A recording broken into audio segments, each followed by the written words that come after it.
they never came.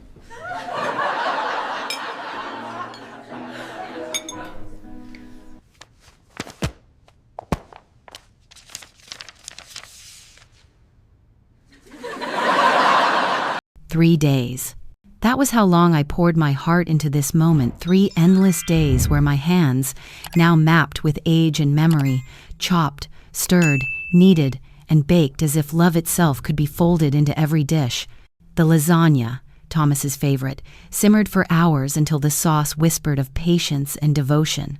Melissa's beloved chocolate cake rose slowly in the oven, layered with the tart sweetness of raspberry filling she had begged for on every birthday since she was 8. Little Sophie and Lucas had their bubbling mac and cheese, enriched with the secret touch that always made them laugh and ask for more. Even Victoria, with her impossible restrictions, had a gluten-free quiche that I remade 3 times until it was perfect. My modest dining room had never looked so radiant. The table I had saved for months to buy when the children were small gleamed beneath a fresh coat of polish. Family photographs, decades of them, lined the buffet like sentinels of memory. Thomas's graduation, Melissa's wedding, Amber's first steps, the twins' birth, 65 years of living, 40 years of teaching, and 20 years of carrying this family on my shoulders since Philip walked out. All of it was present in that room, distilled into this single afternoon of celebration. "They'll be here at 1 o'clock, I whispered to myself, adjusting each handwritten place card with trembling precision. I had even made one for Philip because no matter the years or the fractures, he was still the children's father, and lately, against all odds, we had managed civility at these rare gatherings. The carefully organized evidence would have made its way through the family. Phones would be ringing. Messages would be flying, and for the first time in 20 years, I wouldn't be the one mediating, explaining, smoothing things over. First time in Italy, the elderly woman beside me interrupted my thoughts. Her accent distinctly New York. First time anywhere in a very long time, I admitted, traveling alone. When I nodded, she smiled knowingly. "Good for you, honey. Took me until my 72nd to do that. My only regret is not doing it sooner." As we soared over the Atlantic, I felt a moment of doubt. Had I been too harsh, too dramatic? Perhaps I should have confronted them directly instead of this theatrical departure. Then I remembered, sitting alone at my birthday table, the candles burning down while my family celebrated with Patricia. I remembered years of gradually being sidelined, invitations declined, advice ignored, presence increasingly treated as an obligation rather than a desire. No, I had given them decades of chances. This was my time now. Meanwhile, 12 hours earlier, Thomas had arrived at NTC2, Patricia's elegant Tudor-style home. The mysterious envelope from his mother, tucked carelessly under a stack of files in his car. He'd forgotten about it entirely until Patricia's butler took his briefcase, dislodging the envelope which fell to the marble floor of the entryway. "What's that, darling?" Victoria asked, adjusting her pearl earrings, a recent gift from her mother.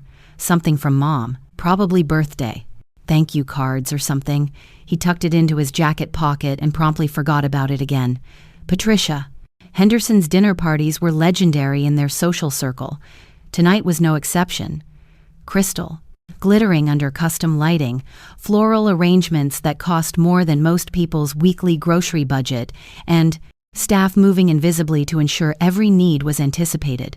Patricia herself presided over the gathering with practiced charm, her sleek silver bob and tailored designer dress projecting exactly the image she cultivated. Sophisticated, generous, indispensable. "Thomas! Victoria! Finally!" she trilled, air-kissing her daughter and clasping Thomas's hands. "Philip just arrived, and Melissa and Amber are already in the conservatory," Thomas noted his father, standing by the fireplace, looking unexpectedly distinguished in a new sports coat Thomas hadn't seen before. When had his father started dressing so well? It was a marked improvement from the rumpled community college professor he'd been during Thomas's childhood. The evening progressed pleasantly through cocktails and into dinner, the conversation flowing as smoothly as the expensive wine. I finalized all the arrangements for Aspen, Patricia announced over the main course. The chalet has 6 bedrooms, a private chef, and the most breathtaking mountain views. Mom, you're too generous, Victoria beamed. The twins will be beside themselves. What about Rose? Philip asked, swirling his wine with practiced elegance. Will she be joining us? Something in his tone made Thomas glance up sharply. There was a tension in his father's casual inquiry that seemed odd. I mentioned it to her, Thomas replied. She didn't seem particularly interested. Your mother prefers simpler activities, Patricia interjected smoothly. Not everyone appreciates the finer experiences. Melissa frowned slightly. Mom used to. Ski, though.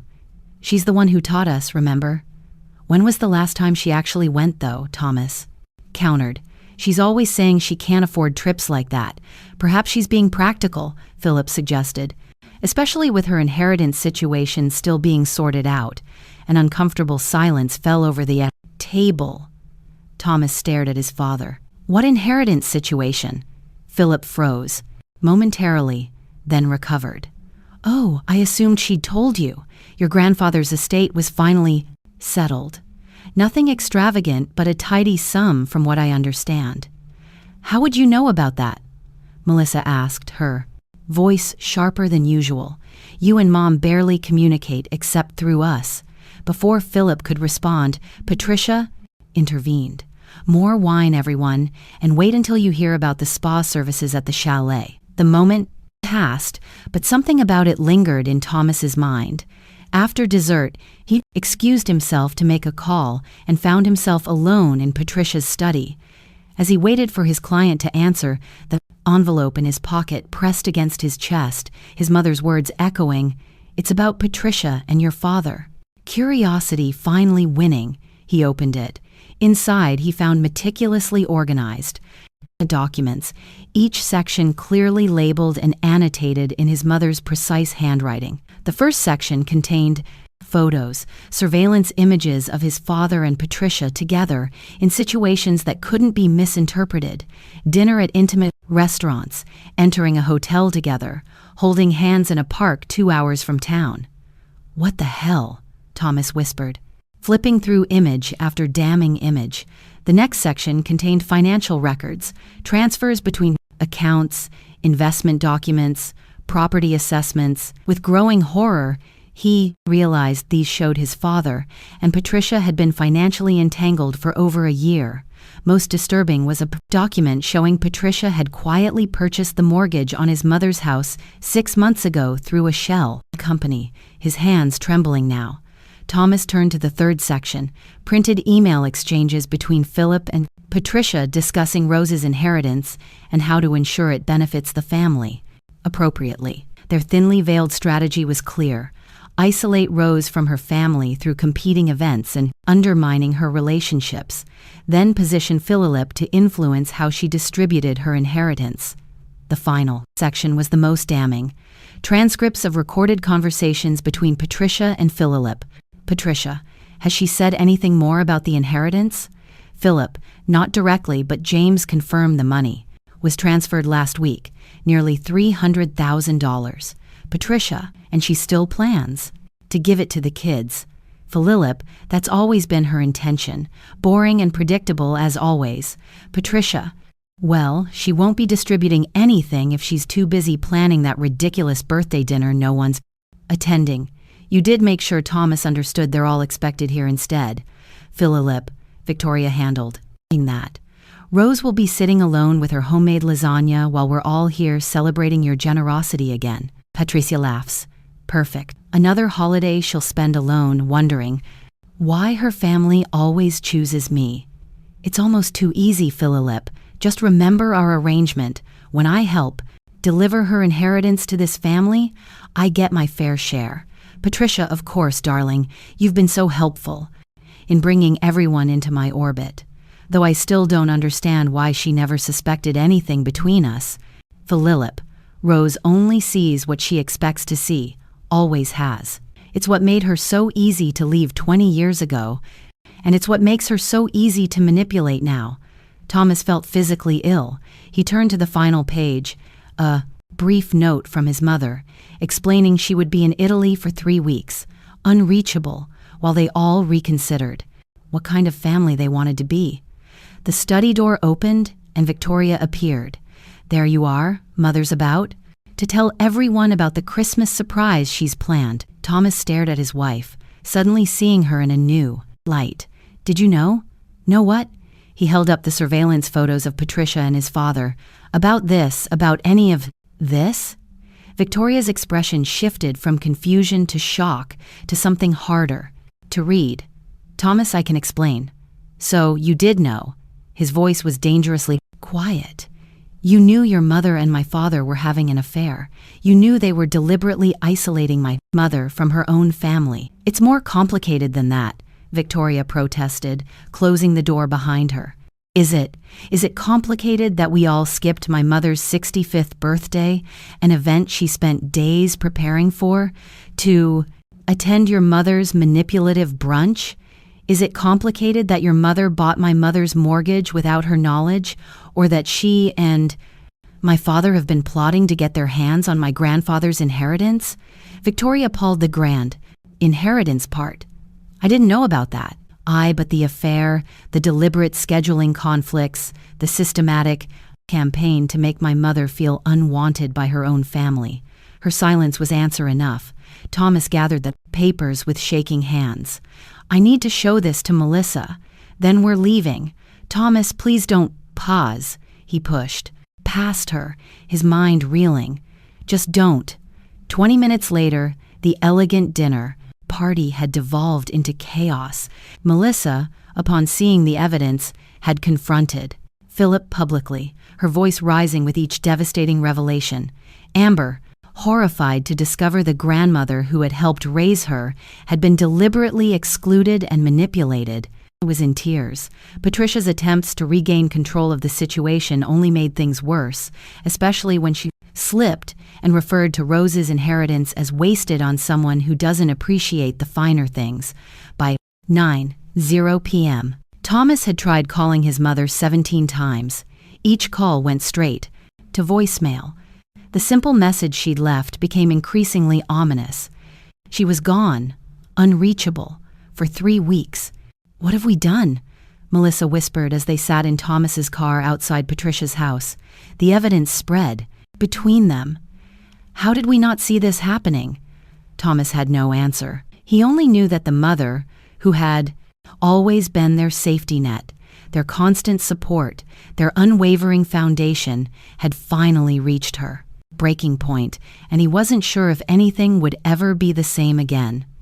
The morning sunlight streamed through wooden shutters, casting golden patterns across my bed at the small family-owned villa in Montepulciano.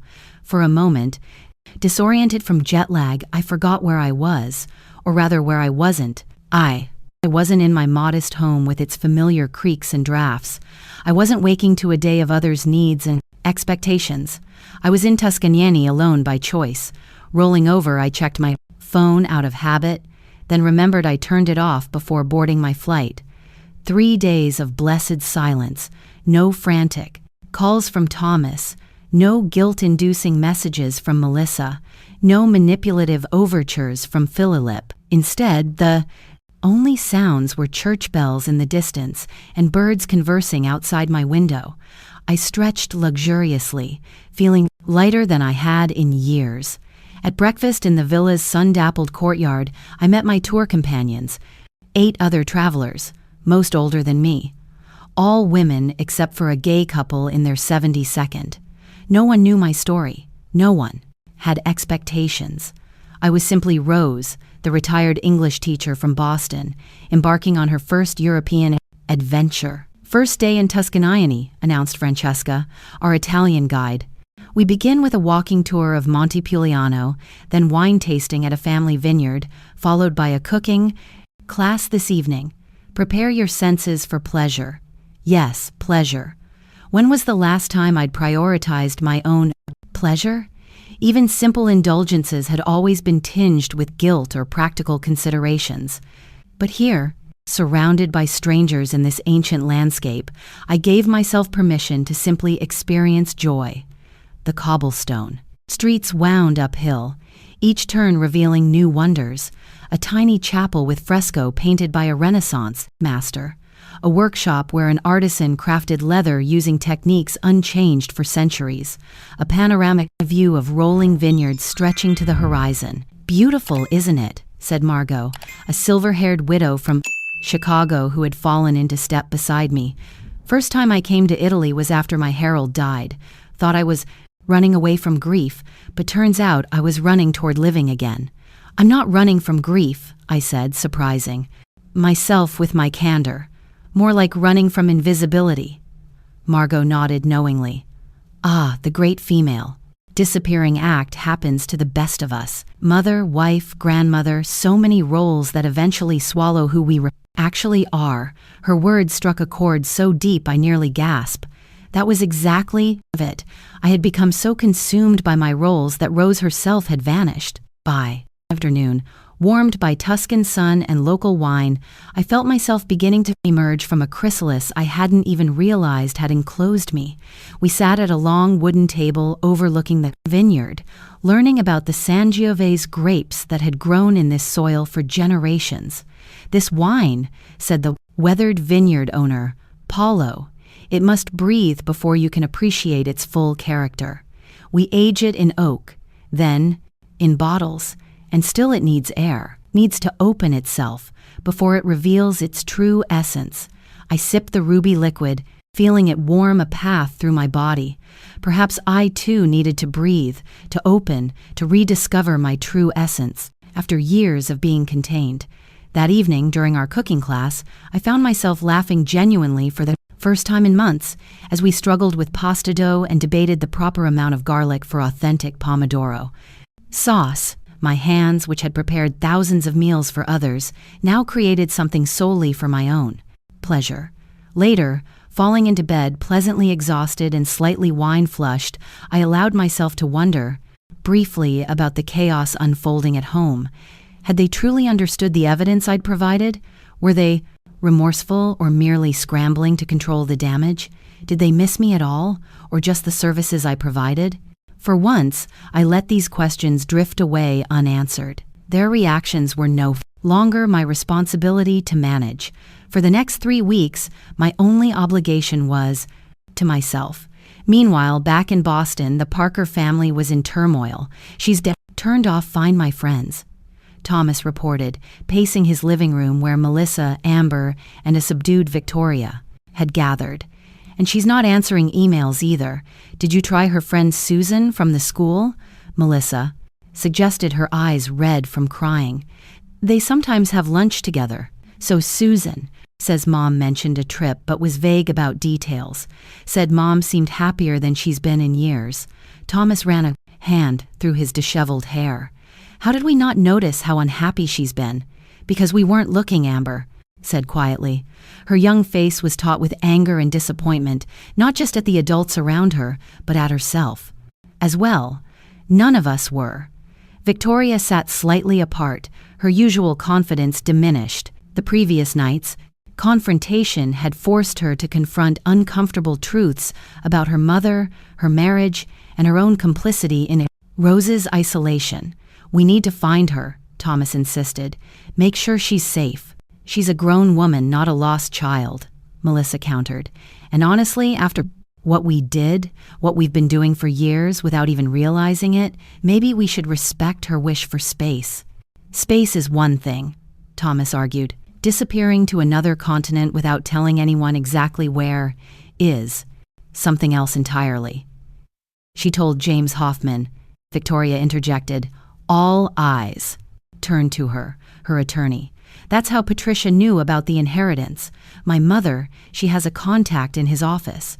The silence that followed was deafening. "So, your mother has been spying on mine through her attorney's office?"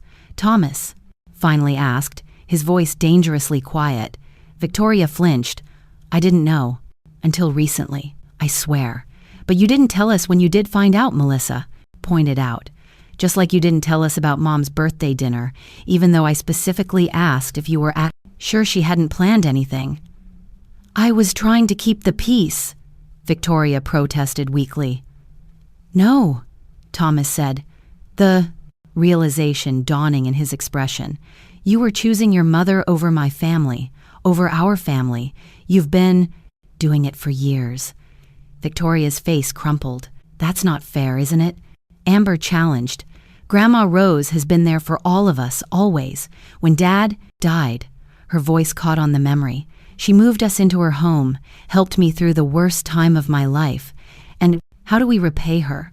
By forgetting her birthday for some fancy brunch with the woman who's been deliberately trying to push her out of our lives." The doorbell interrupted the tense conversation. Thomas opened it to find his father, standing on the porch looking uncharacteristically disheveled. "Is your mother here?" Philip asked without preamble. "Seriously?" Thomas stepped back, allowing his father to enter but making his displeasure evident. "You think she'd come here after what you've done?" Philip had the grace to look, uncomfortable as he faced the assembled family, all regarding him with varying degrees of hurt and anger.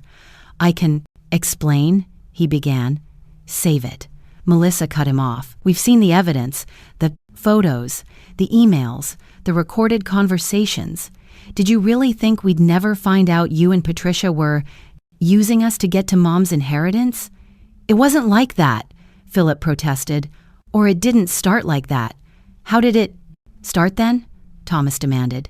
"When exactly did you begin sleeping with Victoria's mother and plotting to manipulate your ex-wife?" Philip sank into a chair, suddenly looking every one of his 68 years. "Patricia and I reconnected at Sophie's birthday party last year. It just happened. The financial discussions came later after she mentioned Rose might be coming into some money, and that justified systematically isolating Mom from her family."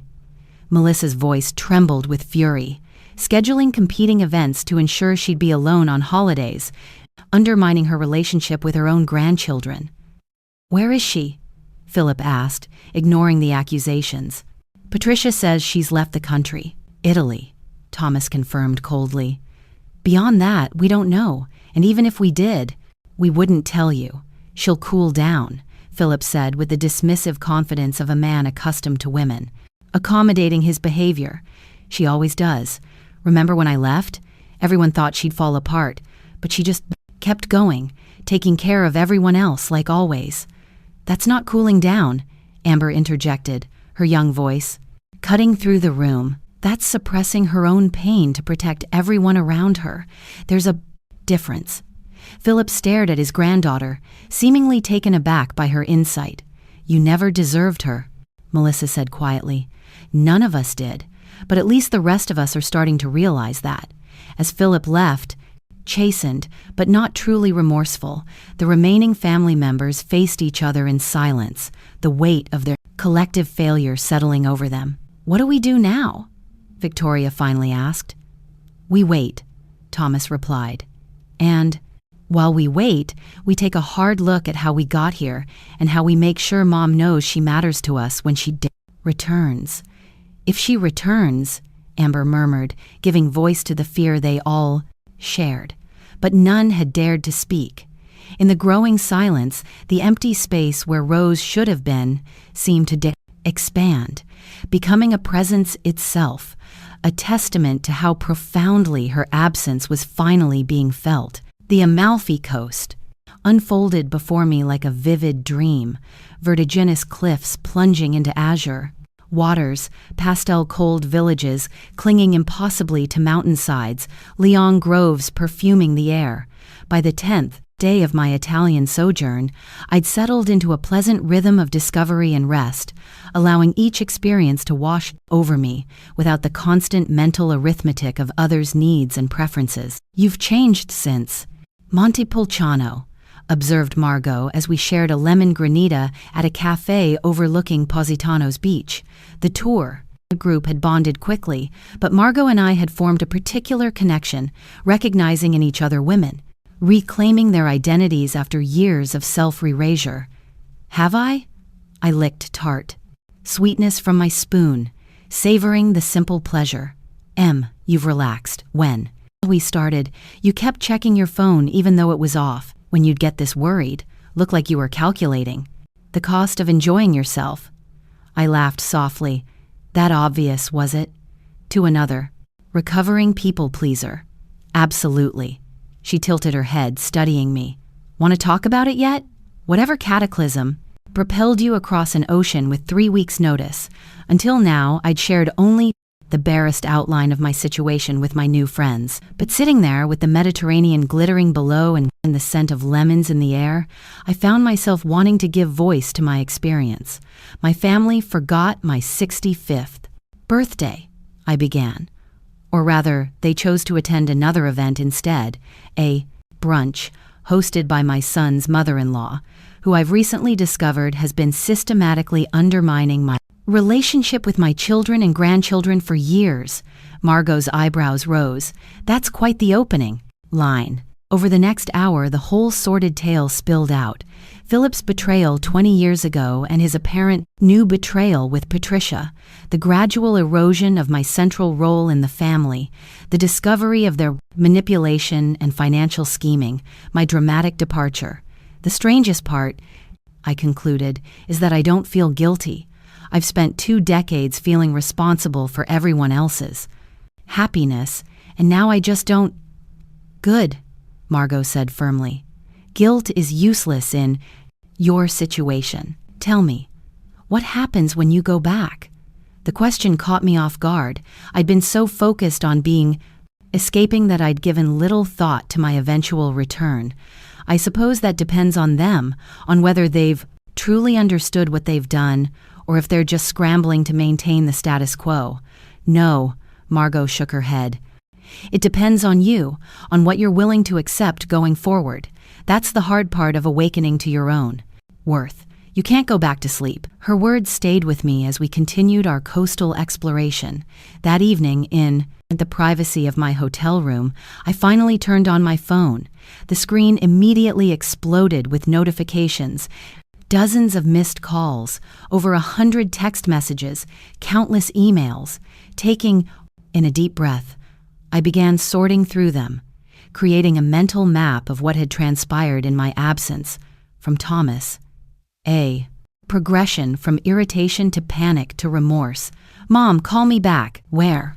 Exactly are you staying in Italy? We need to talk about what was in that envelope. And finally, I'm so sorry. We all are. Please just let us know you're safe. From Melissa. Emotional, please. That evolved into deeper reflection. How could you just leave like this? I didn't know about Patricia and Dad. I swear. I keep thinking about all the times you were there for me after David died and how I failed to be there for you. From Amber, simple but heartfelt. I love you, Grandma. I'm sorry I didn't see what was happening. Please come home when you're ready. From Victoria, tentative and defensive, then increasingly honest. Thomas is overreacting to some misunderstandings. I didn't know the full extent of what my mother was doing, and most recently, I've moved out of Mother's guest house. I need to figure out who I am, apart from her influence from Philip, predictably self-centered. We should talk about these misunderstandings. You're worrying the children with this dramatic disappearance. Patricia and I never meant to hurt you. Nothing approaching a genuine apology or acknowledgement of wrongdoing, and surprisingly, one message from Patricia herself. Rose, I think we should meet privately when you return. There are aspects of this situation you don't understand. I set the phone down, feeling strangely calm. Their messages revealed so much, not just about the chaos my departure had caused, but about each of their characters and capacity for growth. Thomas, always the problem solver, trying to manage the situation. Melissa, emotional but genuinely reflective. Amber, simple and direct in her love. Victoria, struggling between loyalty to her mother and recognition of wrongdoing. Philip, incapable, as always, of true accountability. And Patricia, still attempting to control the narrative. I composed a single group message to Thomas, Melissa, and Amber. I'm safe and well, enjoying Italy immensely. I'll contact you when I return in 10 days. Please respect my need for this time alone. To Victoria, separately, I appreciate your message. We'll talk when I return. To Philip and Patricia, nothing at all. Then I turned my phone off again and went to stand on my balcony, breathing in the night air scented with jasmine and sea salt. Their problems, their feelings, their chaos. None of it was mine to manage. Not anymore. Back in Boston, the Parker family dynamics continued to fracture and realign in Rose's absence. She's alive, at least, Thomas reported, showing Melissa their mother's brief message. They'd taken to meeting regularly for coffee, a habit they'd fallen out of in recent years, as Patricia's brunches and dinners had dominated the family calendar. That's all she has to say. Melissa's voice wavered between hurt and understanding. After nearly 2 weeks of silence, "Can you blame her?" Thomas stirred his coffee absently. "We've treated her like a background character in our lives for years.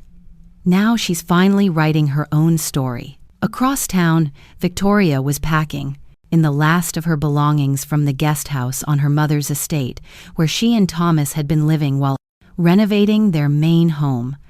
A renovation funded largely by Patricia's generosity, which now felt like carefully disguised control. "You're making a mistake," Patricia insisted, watching her daughter fold designer clothes into suitcases. The normally immaculate Patricia looked uncharacteristically disheveled, her careful facade cracking under the strain of exposure. "Everything I've done has been for this family's benefit."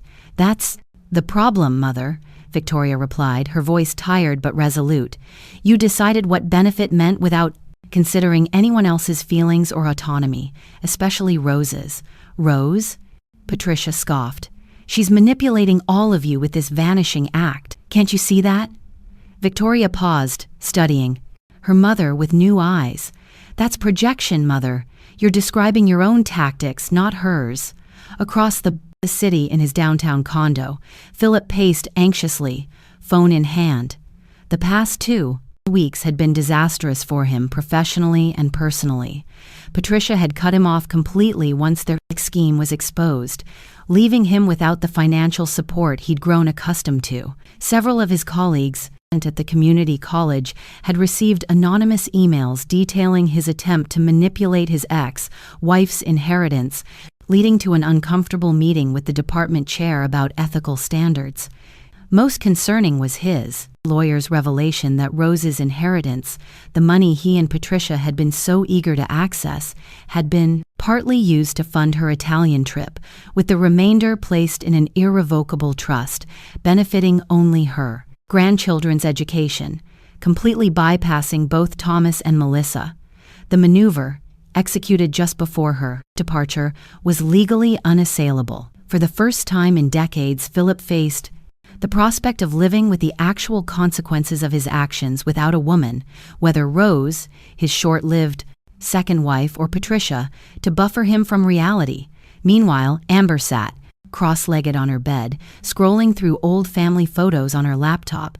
There was Grandma Rose at her kindergarten graduation, beaming with pride. There she was, teaching 8-year-old Amber to make Christmas cookies. There, she was always slightly off-center in family photos, as if unconsciously making herself smaller, less obtrusive. "I see you now, Grandma," Amber whispered to the images, "and when you come home, I'll make sure you know it." Across Rose's empty house, a sense of suspended animation had settled, like a stage set awaiting its principal actors of return, with the supporting cast increasingly aware that the script they'd been following had been fundamentally flawed all along. The Eternal City embraced me with its chaotic energy, honking Vespas weaving through narrow streets, centuries-old fountains splashing beside espresso bars, the weight of history pressing against modern life at every turn. Rome, unlike the gentler landscapes of Tuscany and Amalfi, demanded engagement. It felt fitting for the final days of my journey, as I too prepared to re-engage with the life awaiting me back home. "Last night in paradise," sighed Margot, as our group shared a farewell dinner at a trattoria tucked in a cobblestone alley near the Pantheon. Though I suspect for some of us, the real journey begins when we return. Her knowing glance found me across the table. I'd finally shared the complete story of my departure with our small circle of travelers, finding unexpected solace in their unbiased perspectives. "I'm not the same woman who left Boston," I admitted, twirling pasta around my fork. "I'm just not sure what that means for everyone waiting for me." "It means boundaries, darling," said Edward, one half of the gay couple who'd become my unexpected confidants. Magnificent, glorious, non-negotiable boundaries. His husband, Richard, nodded sagely. "The people who truly love you will adjust, the ones who only loved what you did for them. Well, they'll have some growing to do." After dinner, while the others returned to the hotel, I found myself drawn to the Trevi Fountain. Despite the late hour, tourists clustered around the Baroque masterpiece, tossing coins and snapping photos. Finding a small space on the edge, I fished a euro coin from my purse.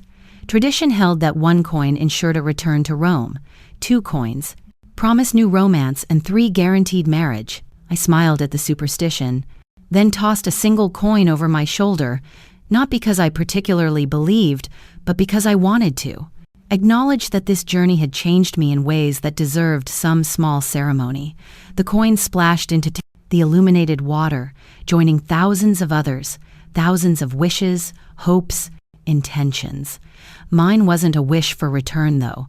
It was a commitment to carry this newfound sense of self back into the life that awaited me. My phone vibrated in my pocket, the first time I'd carried it with me in days. A text from Thomas. "Airport pickup confirmed for Thursday. Just me, as you requested." I'd finally made contact 2 days earlier, setting clear parameters for my return. I would not be walking into a dramatic family gathering. I would not be immediately thrust back into the role of mediator, emotional caretaker, or family linchpin. I would return on my terms, dealing with each relationship individually. Some things couldn't wait for face-to-face conversations. However, earlier that day, I'd finally responded to Patricia's message requesting a private meeting. There is nothing to discuss. I'd written, "You deliberately isolated me from my family for your own gain. You conspired with my ex-husband to access my inheritance. You scheduled competing events to ensure I'd be alone on holidays and birthdays. These aren't misunderstandings, but calculated actions intended to harm me and exploit my children and grandchildren. I have no interest in hearing your justifications." Her response had been immediate and revealing. "You've always played the victim so well, Rose. Funny how everyone sympathizes with the selfless martyr without questioning why she needs to be. I've seen that way. There are 2 sides to every story. Your children came to me because I offered what you couldn't, freedom from your suffocating need to be needed." The message had stung, not because it was true, but because it contained just enough distortion of truth to make me pause. Had my dedication to my family sometimes veered into dependency? Had I unconsciously cultivated their reliance on me to fulfill my own need for purpose? Standing now before the magnificent cascade of the Trevi Fountain, I allowed these uncomfortable questions to surface. Growth didn't come from defending against all criticism, but from sifting through it for valuable insights. Yes, perhaps I had derived too much identity from being the family caretaker. Perhaps I had sometimes enabled dependency rather than fostering independence. These were patterns worth examining and adjusting. But Patricia's manipulation and Philip's betrayal remained inexcusable regardless of any role I might have played in creating vulnerability to their schemes. Recognizing my own patterns didn't mean accepting blame for others' deliberate cruelty. This clarity felt like the final gift of my Italian sojourn, the ability to hold complex, sometimes contradictory truths simultaneously. I could acknowledge my imperfections while still standing firm in my worth. I could love my family deeply while requiring them to treat me with respect. I could forgive without forgetting. My last night in Rome, I packed methodically, mentally preparing for re-entry into my life, a life that would need significant recalibration. The woman returning to Boston was not the same one who had fled 3 weeks earlier. The question was whether my family would recognize this transformation and whether they had undergone transformations of their own. Patricia Henderson had never been refused entrance anywhere in her adult life, yet here she stood on Rose's front porch, facing Thomas's implacable expression as he blocked the doorway. "She's not even home yet," he said, flatly, "and when she is, she'll decide if and when she wants to see you." "This is ridiculous," Patricia snapped. "We're adults. We should be able to sit down and discuss this situation rationally. There's nothing rational about what you and Dad did," Thomas replied. "And frankly, I'm still deciding whether I want you in my life, let alone whether Mom should have to face you. Patricia's carefully maintained composure slipped after everything I've done for you, and Victoria, the connections I've provided, the vacations, the private schools for the twins." "You mean the bribes?" Thomas's voice hardened. "The strings attached. Generosity designed to pull us away from Mom and position yourself as the family matriarch. That woman has manipulated all of you for years with her self-sacrificing routine," Patricia hissed. "Poor Rose, always giving, never taking. Have you never wondered why she needs to be seen that way? Why she can't just be happy without being everyone's savior?" Thomas studied his mother-in-law with new clarity. "You know what I've realized these past weeks? You and Mom represent completely different kinds of strength. Hers comes from giving when she can. Yours comes from taking whatever you want." "Victoria doesn't share your simplistic view," Patricia said, regrouping. "She understands family loyalty." "Actually, I do," came Victoria's voice as she appeared behind Thomas. "I just finally understand which family deserves that loyalty." Patricia's face hardened. "You'll regret taking her side. Both of you will. That's the difference between you and Rose," Thomas said quietly. "She never made us choose sides. You created sides where none needed to exist." As Patricia stalked back to her luxury SUV, Victoria leaned against Thomas, a subtle tremor running through her. "That was harder than I expected. You did the right thing," he assured her, though his own voice betrayed uncertainty. Their marriage had been severely tested these past weeks, as Victoria struggled separate from her mother's influence, while Thomas processed his anger over her complicity. Across town in Melissa's apartment, Amber was helping her mother prepare for Rose's return, cleaning, arranging fresh flowers, baking Rose's favorite lemon cake. "Do you think she'll forgive us?" Melissa asked, her voice small as she frosted the cake. Amber considered the question seriously. "I think Grandma's never really been about forgiveness or punishment. She's about love with accountability. She'll love us regardless, but things will be different." "When did you get so wise?" Melissa marveled at her daughter. "Probably around the time I watched my grandmother get on a plane to Italy and herself at 65 after being taken for granted by everyone who was supposed to love her," Amber replied with gentle bluntness. "That kind of thing tends to clarify perspectives." Meanwhile, Philip sat in his condo staring at the typed letter he'd spent days crafting. Unlike Patricia, he harbored no illusions about immediate reconciliation with Rose, 20 years, as her ex-husband had taught him that, while she didn't hold grudges, she also didn't forget lessons learned. The letter wasn't really an apology. Philip wasn't capable of the level of self-reflection that would require. Instead, it was a carefully worded request that she not permanently damage his relationship with their children through whatever she might say upon her return. Even now, he was thinking of himself, his image, his comfort, his relationships, the irony that this self-centeredness had cost him his marriage, alienated his children, and destroyed his relationship with Patricia remained beyond his grasp. As Rose's plane crossed the Atlantic, the Beslash Pain and Ropersend constellation of people affected by her absence prepared for her return, some with genuine remorse and determination to change, others with strategies to manage the fallout, and a few with the dawning recognition that the family dynamic had been permanently altered. What none of them fully grasped was that the woman returning to them had undergone the most profound transformation of all. The familiar skyline of Boston appeared through the airplane window, stirring a complex mixture of emotions. After 3 weeks of liberation, I was returning, not to resume my former life, but to forge a new one that honored both my responsibilities and my newfound sense of self. "Nervous?" asked the woman beside me as we began our descent. "Determined?" I replied after a moment's consideration. The word felt right on my tongue, not anxious, not dreading, but purposeful. Passing through customs, I felt an odd sense of displacement. The Rose who had left was a woman defined by her utility to others. The Rose returning carried herself differently, shoulders back, gaze direct, steps deliberate. Thomas waited beyond the security checkpoint, his tall frame easily visible above the crowd. When our eyes met, his relief was palpable even from a distance. As I approached, I noted the subtle changes in his appearance, the shadows under his eyes, the tension in his posture, the uncertainty in his expression. "Mom," he said simply, reaching for my carry-on bag, "welcome home."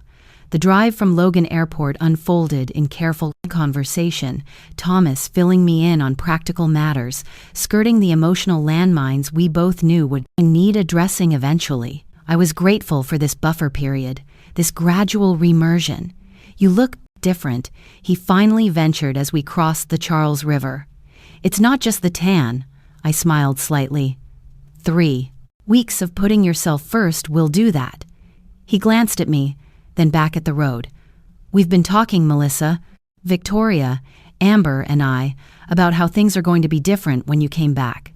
"I'm glad to hear that," I said, "because they will be different." As we turned onto my street, I felt a curious lightness. For the first time in decades, I was returning to my home without immediately assuming responsibility for everyone else's emotional well-being. Whatever awaited me inside, whether family members seeking reconciliation or empty rooms, echoing with absence, I would face it on my terms. "I told everyone to give you space today," Thomas said as he parked in my driveway. "Get settled. Rest.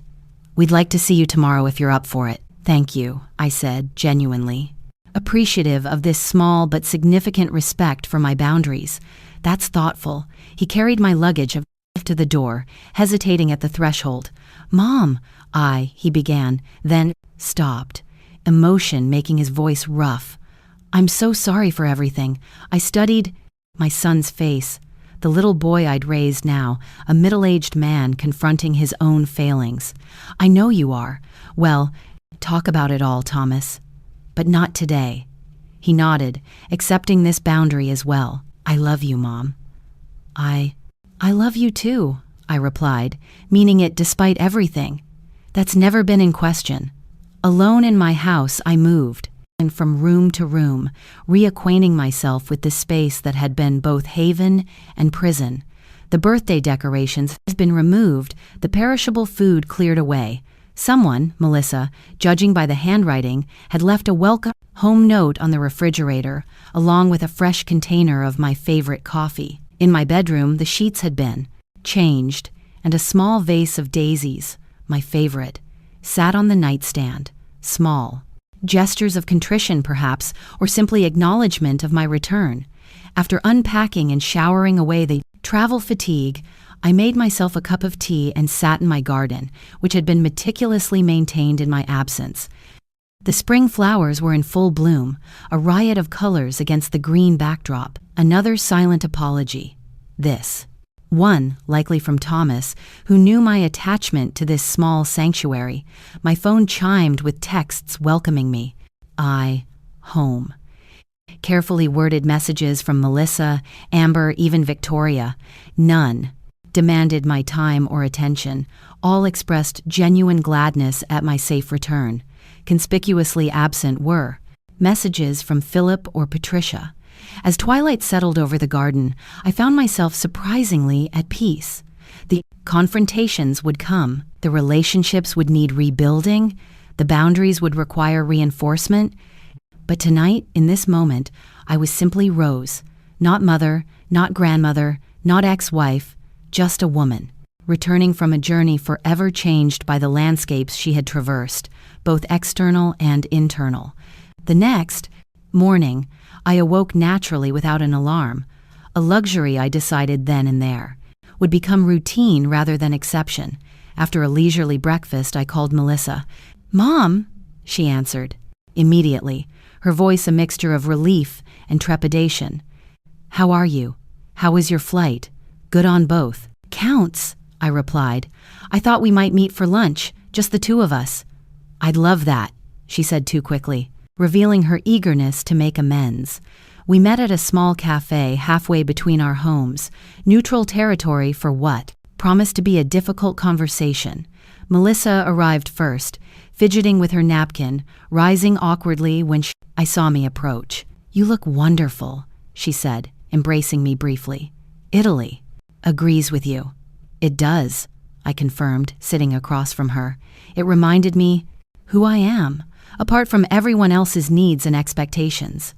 Melissa flinched, slightly at this, her gaze dropping to her hands. "I deserve that." "It wasn't meant as a rebuke," I clarified, "just in truth I've reclaimed. Over salads and iced tea, we navigated the new terrain of our relationship Melissa spoke of. Her shock at discovering Philip and Patricia's manipulation, her shame at having been so easily diverted from our relationship, her grief at realizing how profoundly I'd been hurt by her neglect. After David died, she said, her voice catching on her late husband's name even after all these years, "You were everything to Amber and me. You held us together, and somehow we repaid that by gradually pushing you to the periphery of our lives. Patricia offered things I couldn't," I acknowledged, remembering the woman's cutting message. Glamour, connections, luxury experiences. I understand the appeal. "But she never offered unconditional love," Melissa countered. "Everything came with strings, with expectations, with subtle obligations. I just didn't see it until it was laid bare." I reached across the table to take her hand. We're both partly responsible for the distance that grew between us. I enabled patterns that weren't healthy, making myself indispensable, prioritizing everyone's needs above my own, never requiring the reciprocity I deserved. Melissa's eyes widened slightly at my candor. "You've really changed. I've awakened," I corrected gently. "To my own worth, to the relationships I want, to the life I deserve." "Where does that leave us?" she asked, vulnerability plain in her expression. "In a better place, I hope," I replied. "One where I love you no less fiercely but more honestly, where I support you without enabling dependence, where I expect to be valued, not just needed." Tears slipped down her cheeks. "I'd like that. I'd like to really see you, Mom. Not just what you can do for me. That's a good place to start," I said, squeezing her hand before releasing it. As we parted, Melissa hesitated, then asked the question I knew had been weighing on her. "Have you heard from Dad?" "No," I replied honestly, "nor do I expect to." "He wants to explain himself," she said, her tone making clear her opinion of such explanations. "There's nothing to explain," I said simply. "His actions with Patricia revealed his character just as they did 20 years ago when he left.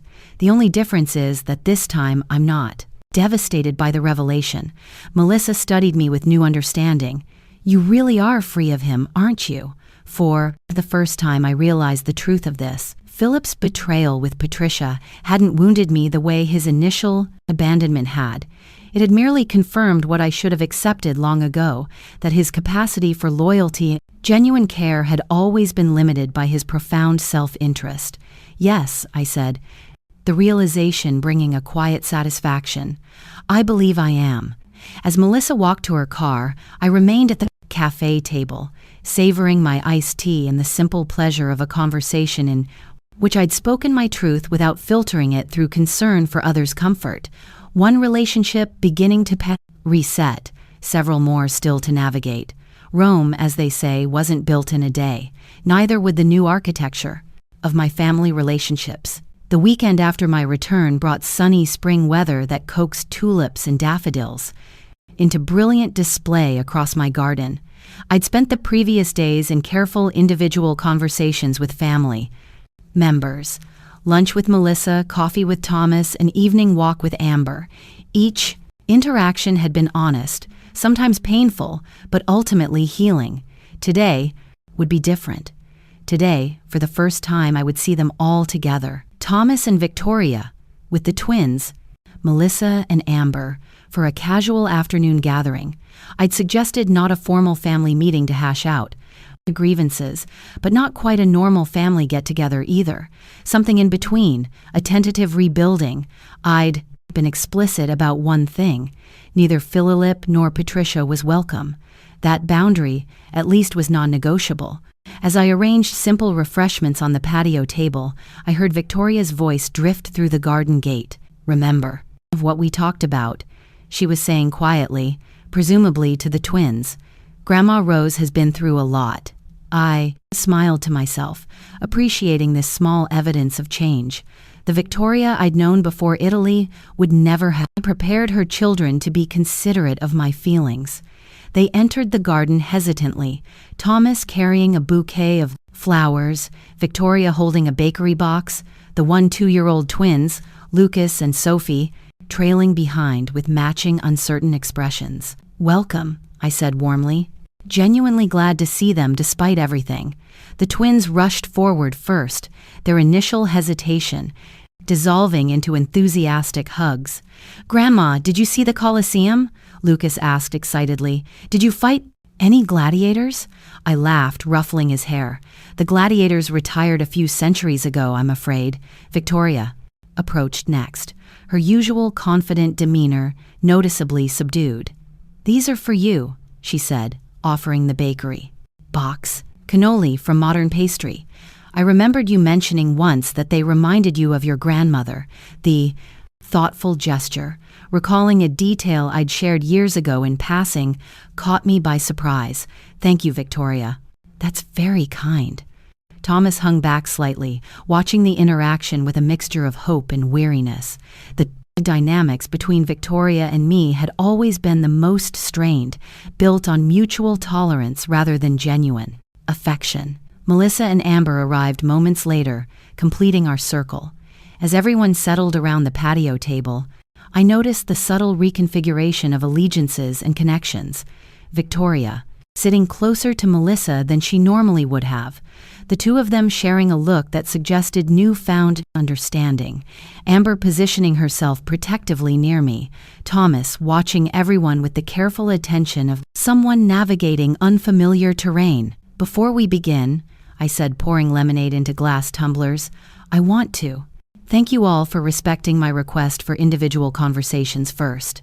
It's given me a chance to speak with each of you about your perspectives on what happened and for us to apologize properly," Amber added firmly, her young face serious. I smiled at my granddaughter, appreciating her directness. "Yes, that too. Now I didn't invite you here for a formal family meeting, but I do want to say something to all of you together." They fell silent, attention focused on me with an intensity I wasn't accustomed to receiving from them as a group. My trip to Italy wasn't just about escaping a painful situation. It was about rediscovering who I am, apart from all of you. Apart from being needed, being useful, being reliable, I found something there. I hadn't even realized I'd lost my sense of self as a woman with her own desires, dreams, and boundaries. I took a sip of lemonade, choosing my next words carefully. "I love you all deeply. That hasn't changed and won't change, but how I express that love and what I expect in return, that has changed. I won't be the family member who's always available, always accommodating, always putting herself last." Victoria shifted uncomfortably but nodded in acknowledgement. "I won't compete with Patricia for your time or attention," I continued. "I won't chase relationships that aren't freely given, and I certainly won't tolerate being manipulated, deceived, or taken for granted." "That's more than fair, Mom," Thomas said quietly. "It's the bare minimum," Amber corrected, her loyalty to me undiminished by the weeks of family turmoil. "Grandma deserves so much more than just not being treated badly." I reached over to squeeze her hand, touched by her fierce advocacy. "What I'm saying is that I'm establishing boundaries, something I should have done years ago, and while I'm open to rebuilding our relationships, they need to be built on honesty, reciprocity, and genuine care. Melissa wiped away a tear. We want that too, Mom. All of us. Victoria, who had remained largely silent, finally spoke. I owe you the biggest apology, Rose. I allowed my mother to use me as a wedge in this family. I participated in isolating you, even if I didn't fully understand what was happening. Her admission, offered without excuses or qualifications, surprised me. Thank you for acknowledging that. Victoria, I've moved out of her guest house permanently, she continued. Thomas and I are looking for a new home, something within our actual means, not subsidized by my mother's generosity. She faltered on the last word, perhaps realizing for the first time how Patricia's financial support had functioned as control. What about Christmas this year? Sophie piped up suddenly, her 2-year-old mind jumping ahead to practical concerns. Will we still have it at Grandmother Patricia's house? An uncomfortable silence fell over the group. The question, innocent but pointed, highlighted the practical implications of the family's fracture. That's something your parents will need to decide, I said gently, rescuing Thomas and Victoria from the awkward moment. But whatever they decide, I'll be having my own celebration here, and you're all welcome. I vote for Grandma. Rose's house, Lucas declared with the decisive certainty of youth. Patricia's house has fancier stuff, but we can't touch anything. It's boring. A ripple of laughter broke the tension, and the conversation shifted to lighter topics. My Italian adventures, the twins, upcoming soccer tournament, Amber's college plans. As the afternoon progressed, I observed the subtle dance of our family recalibrating, testing new boundaries, discovering new connections, navigating the altered landscape of our relationships. When they departed a few hours later, I felt tired but hopeful. There had been no dramatic confrontations, no tearful group hugs, no sweeping declarations of transformation, just small, genuine moments of connection and respect that suggested possibility. That evening, as I pruned some overgrown roses in the fading light, I heard the garden gate open again. Turning, I found Victoria, standing there alone, uncertainty written across her face. I'm sorry to come back unannounced, she said. I needed to speak with you privately. I gestured to the bench beside the rose trellis. Of course, she sat, hands clasped tightly in her lap. There's something I didn't say earlier with everyone there, something I need you to. No. I waited, pruning shears still in hand. My mother, Victoria began, then stopped, gathering courage. She's not who any of us thought she was. Since everything came out about her and Philip, I've discovered other things, financial manipulations, lies about her past, relationships she's poisoned, beyond my father's am. That doesn't surprise me, I said gently. It should have surprised me, Victoria replied, her voice catching. But on some level, I've always known. I just chose not to see it because the alternative was too frightening. What alternative is that? That I might be like her, Victoria whispered, giving voice to what I suspected was her deepest fear, that I might have that same capacity for manipulation, for using people, for putting appearances above authentic connection. I set down my shears and turned to face her fully. Victoria, the fact that you're here having this conversation already proves you're not your mother. How can you be sure? Her question held genuine anguish. Because Patricia would never question herself this way, I said simply. She would never recognize her own patterns, let alone try to change them. Victoria absorbed this, a glimmer of hope softening her features. I want to be better for Thomas, for the twins, and I hesitated. For you too, if you'll let me try. In that vulnerable moment, I saw beyond the polished exterior Victoria had always presented, beyond the daughter-in-law who had tolerated me, while gravitating toward her mother's more glamorous influence, I saw a woman confronting painful truths about her upbringing, her choices, and her potential for change. I'd like that, I said, surprising both of us with my sincerity. As Victoria left, I returned to my roses, carefully removing dead growth to make space for new blooms. The metaphor wasn't lost on me. Sometimes, the most beautiful gardens emerge after the most ruthless pruning. The letter arrived exactly 2 weeks after my return. From Italy. Heavy cream stationery with Patricia Henderson's monogrammed return address embossed in gold in the corner. It sat on my entry table where the mail carrier had pushed it through the slot, its presence somehow dominating the space despite its modest size. I let it sit untouched while I went about my morning routine. Coffee in the garden, a chapter of the novel I was reading, a call with Margot to share updates on our post-Italy lives. Only after these pleasurable rituals did I return to the envelope, slicing it open with the letter opener my students had given me. Upon my retirement, Patricia's handwriting was as precise and controlled as the woman herself. Rose, while you've made it clear you have no interest in hearing my perspective, I find myself compelled to offer it. Nonetheless, the narrative that has taken hold in our family that I maliciously plotted to isolate you from, it's your children and grandchildren, is a simplistic interpretation of a complex situation. The truth is that I simply offered what you could not. Social connections, cultural experiences, financial guidance that your family gravitated toward. These offerings speaks to their natural desires, not to any manipulation on my part. As for Philip, surely you of all people understand his weaknesses. Our connection, while ill-advised, was hardly the grand conspiracy you've painted it to be. We are two lonely people who found comfort in each other's black company.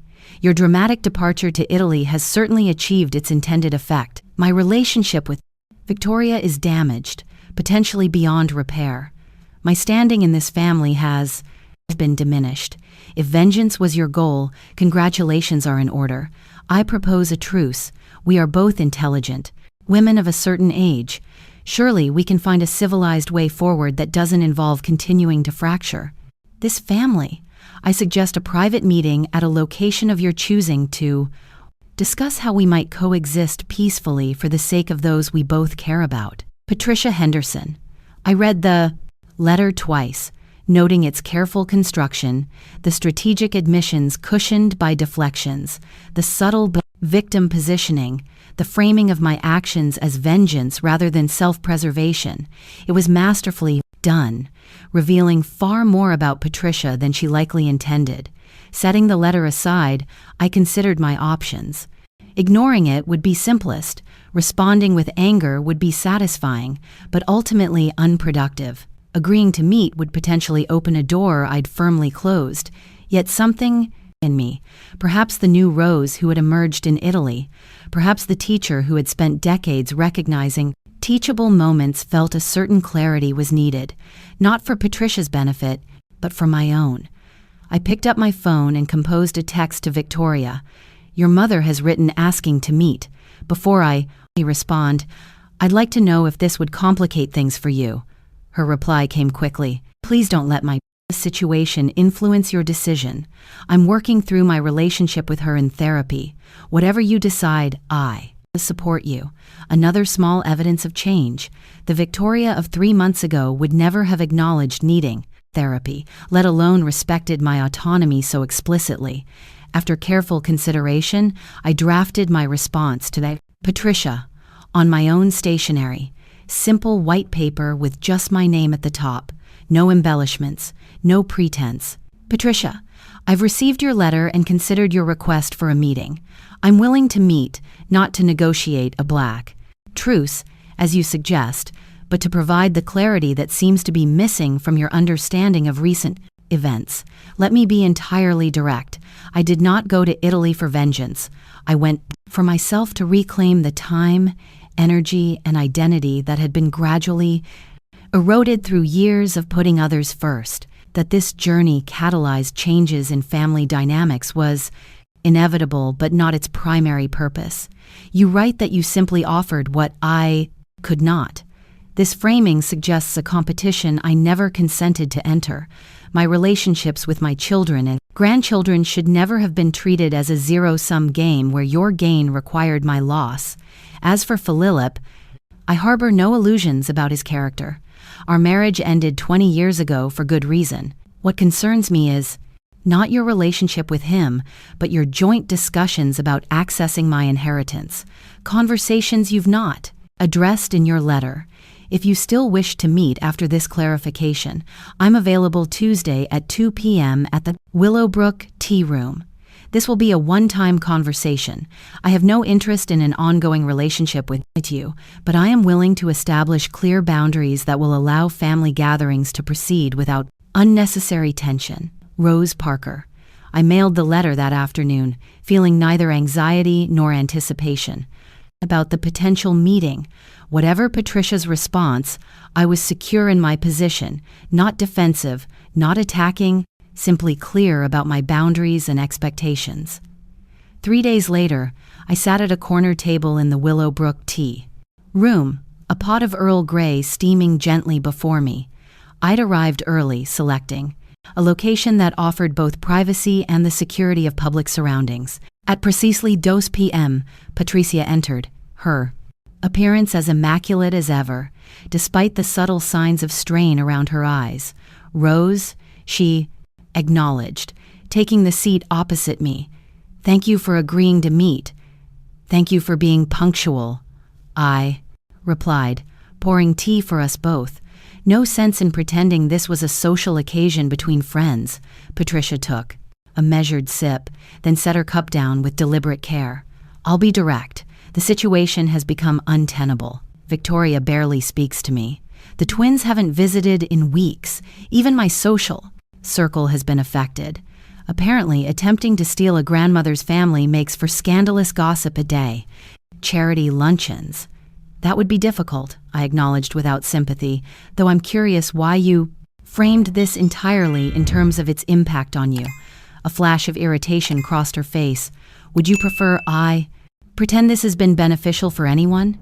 The family is fractured. Surely that wasn't your intention. The family, it was already fractured. I corrected her. The difference is that now it's happening openly rather than through subtle manipulations behind my back. Patricia sighed, adjusting her strategy. Look, Rose, we both care about this family, albeit in different ways. Can't we find some arrangement that allows everyone to move forward? That's precisely why I agreed to meet, I replied. Not to rehash the past or debate who wronged whom, but to establish clear parameters for the future. I removed a folded paper from my purse and placed it on the table between us. These are my boundaries. They're non-negotiable, but they're also reasonable. I won't attempt to prevent anyone from having a relationship with you if they choose to. I won't speak ill of you to the grandchildren. I won't create competing events designed to force family members to choose between us. Patricia glanced at the paper without touching it. And what do you expect from me in return? The same courtesy. No more strategic scheduling of events to conflict with mine. No more undermining comments about me to family members. No more financial entanglements designed to create obligation or dependency. You make me sound positively Machiavellian, Patricia remarked, a hint of her usual composure returning. Perhaps because your actions have been exactly that, I replied calmly, whether you're willing to acknowledge it or not. She picked up the paper finally, scanning its contents. And if I agree to these boundaries, what then? We pretend to tolerate each other at family gatherings, exchange pleasantries while secretly despising one another. We don't need to pretend anything, I said. Mutual. Respect doesn't require personal affection. We simply need to recognize that our connections to this family exist independently of each other. Patricia studied me with new calculation. You've changed, Rose. I'm not sure I would have recognized this version of you 3 months ago. That's probably true, I acknowledged.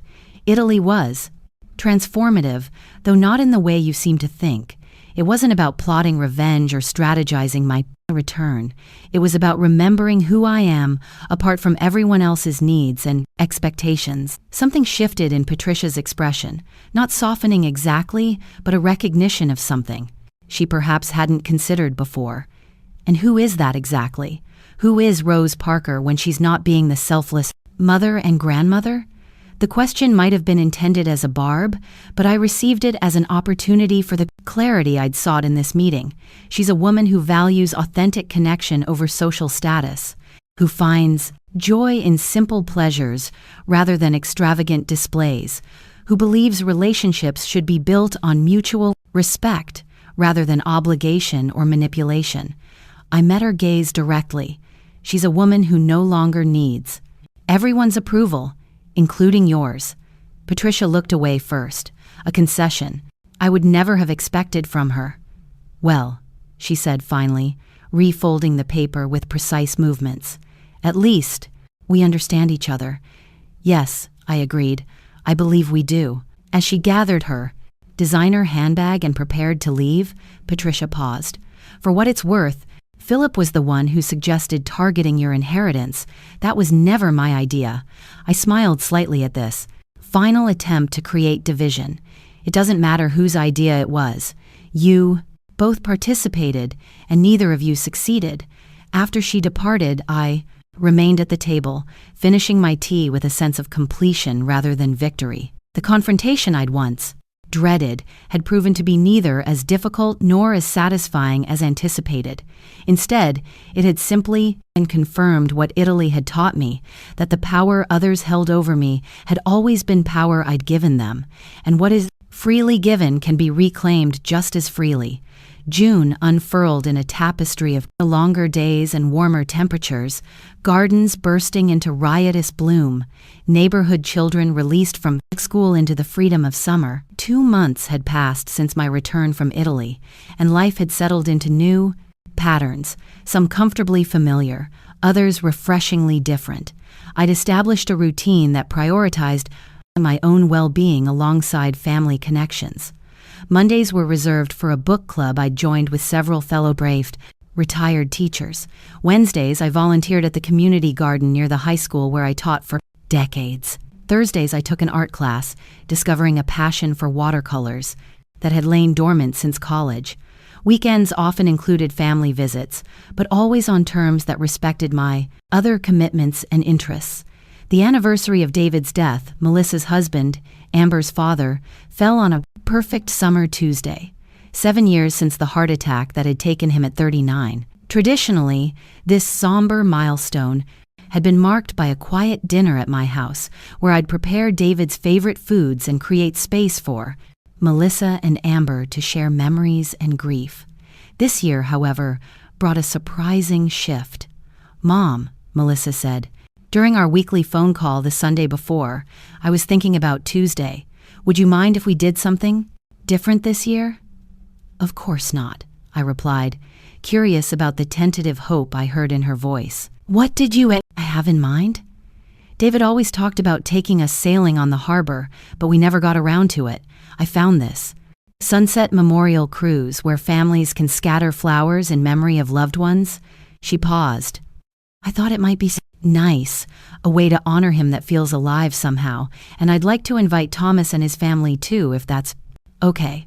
The old Rose might have felt slighted by this change to a tradition I'd carefully maintained. The new Rose recognized this for what it was. Not a rejection of my support, but a healthy step in Melissa's healing journey. I think that sounds wonderful," I told her sincerely. "David would have loved it. We could all meet at your house first," she suggested quickly. Perhaps concerned I might feel excluded. "Have a light dinner before the cruise." "Actually," I countered, gently, "why don't you and Amber come here for lunch instead? That gives us time together first but makes the sailing the main event rather than an addition to our usual tradition." The subtle repositioning from host of the entire commemoration to participant in Melissa's new vision felt right, supporting without centralizing myself, present without being essential. Tuesday dawned bright and clear, a perfect day for sailing.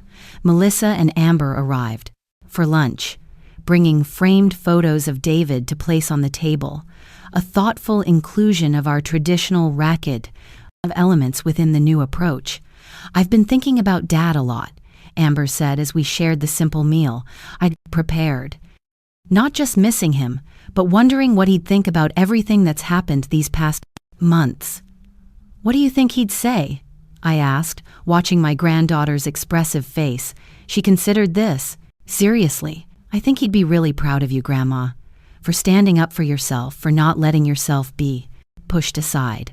A smile touched her lips. He always said you were the strongest person he knew, even though you never made a big deal about it. Melissa nodded, her eyes bright with unshed tears. He admired you so much, Mom. He used to tell me I was lucky to have a mother who showed me what quiet strength looked like.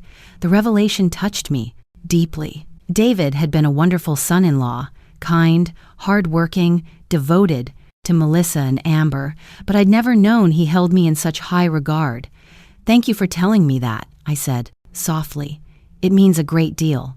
Later, as we boarded the memorial cruise boat with Thomas, Victoria, and the twins, I observed how naturally we'd adapted to our reconfigured family dynamic. Victoria and Melissa, once carefully divided by Patricia's manipulations, now leaned toward one another in easy laughter. The twins, unburdened from the rigid rules of Patricia's house, spilled over with genuine warmth, hugging, teasing, alive with the kind of affection that had been missing for too long. On the upper deck of the boat, I caught a fragment of conversation. Melissa's voice, hushed, tender. Mom feels different lately. Lighter, happier, more present somehow. Thomas's reply carried a weight I hadn't heard from him before. Victoria says it's because she's finally living for herself, not through us, that she's found her center again. Then Melissa, her words breaking like a confession. Do you think she'll ever forgive us for all the years we took her for granted? A pause. Thomas's answer was thoughtful, steady. She already has. But forgiveness doesn't mean going back, it means moving forward, with new understanding. His quiet insight struck me deeper than I could show. My son, who once looked right past me, had begun to truly see. The sun dipped low, gilding the harbor water with molten gold as stories of David filled the evening air. The twins remembered fishing trips. Victoria spoke of his kindness. Thomas honored his humor and unwavering integrity. And when my turn came, I finally shared the secret I'd carried for decades, that before proposing, David had taken me aside and promised, "Rose, I will never be perfect, but I will spend my life trying to be worthy of her." My voice broke on the memory, and he had been worthy. Every single day. Melissa wept openly. But this time the tears were not jagged with grief. They were soft, cleansing, a release into love remembered. Amber scattered rose petals on the darkening water. I stood a little apart, letting them have the center, when a small hand slid into mine. Victoria, her eyes shining with tears. "Thank you," she whispered. "For what?" I asked, startled. "For showing me what family really looks like.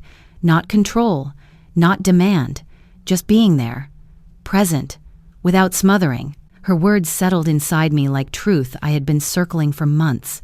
Strength was not in being indispensable. Strength was in creating space for others to rise and standing steady as they did. As stars prickled across the velvet sky, I saw it clearly. The fracture Patricia and Philip had caused had cracked open a door to something new. A family no longer bound by guilt or habit, but by choice, by real presence. When the boat returned to the harbor lights, we walked off together, united not by obligation, but by love freely chosen. In that moment, I understood. My inheritance was never just money. It was this second chance, this transformation. The next morning, on my 66th birthday, a tiny envelope slid under my door.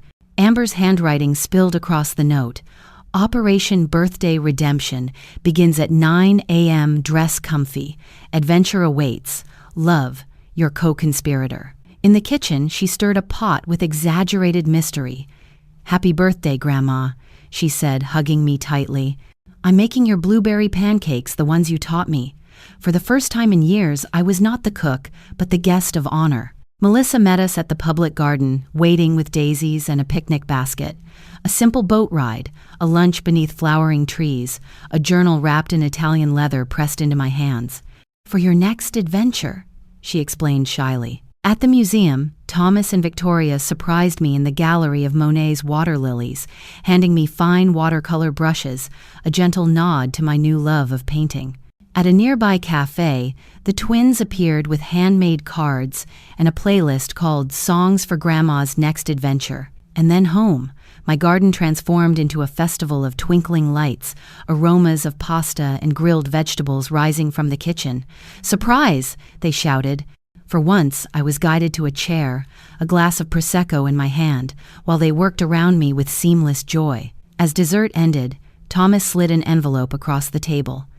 Airline tickets, hotel reservations, Provence. Amber's friend Margot would meet me there. "We wanted to give you something just for you," Thomas said. For the woman who found herself in Italy and came back stronger. Emotion caught in my throat.